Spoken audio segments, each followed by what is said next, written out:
For the first 50 years of the Social Security system, citizens were required to obtain a membership number on the occasion of their first formal paying job.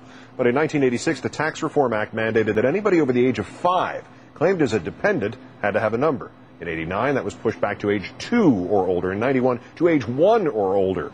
As the Social Security Administration happily points out, your child does not have to have a number. Of course, without one, it's almost impossible to get him or her savings bonds, medical coverage, or government services. Otherwise, not a problem. Unfortunately, there is a problem. Our number 2 story on the countdown: who knew kids are even less protective of their Social Security numbers than are adults? And thus today, nearly 2 decades after we started sticking them with official government identities, those identities are now getting stolen. Countdown's Monica Novotny joins me now with a surprising and disturbing story. Good evening, Monica. Keith, good evening. According to the Federal Trade Commission, about 10 million Americans are victimized by identity theft each year.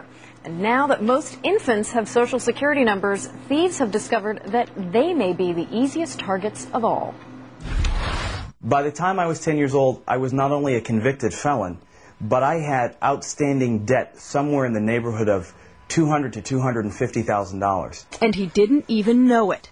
For most of his 24 years, Randy Waldron was a victim of child identity theft, a series of crimes he discovered only when he tried to get his first credit card. His application denied, and that was just the beginning. The total debt in my name between outstanding credit card bills, bounced checks, back taxes, and civil judgments totaled $2 million. Randy, one of thousands of victims of a crime committed by strangers or relatives who have access to a child's Social Security number. Often, as in Randy's case, the perpetrator, a parent.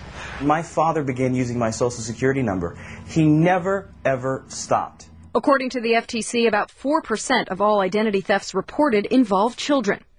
But Linda Foley of the Identity Theft Resource Center believes the problem is much bigger. I think that's just the tip of the iceberg. Based on the call volume we are getting here, I would say that children of identity theft is closer to 25% of the calls we are receiving. This was the original credit report I pulled that my friend had pulled for me. Cheryl Letty knew something was wrong when she received a registered letter 6 years ago addressed to her then 3-year-old son, Bryce. It was from a collection agency stating that he owed about over $2,000. My dad used my identity, but I can't remember the rest. My dad's paying it back. Unfortunately, children are easy targets. They typically don't use their Social Security numbers until their late teens, when applying for a first job, a student loan, or a credit card. So thieves have years to do considerable damage. And when families finally find out, they are left with the burden of proof.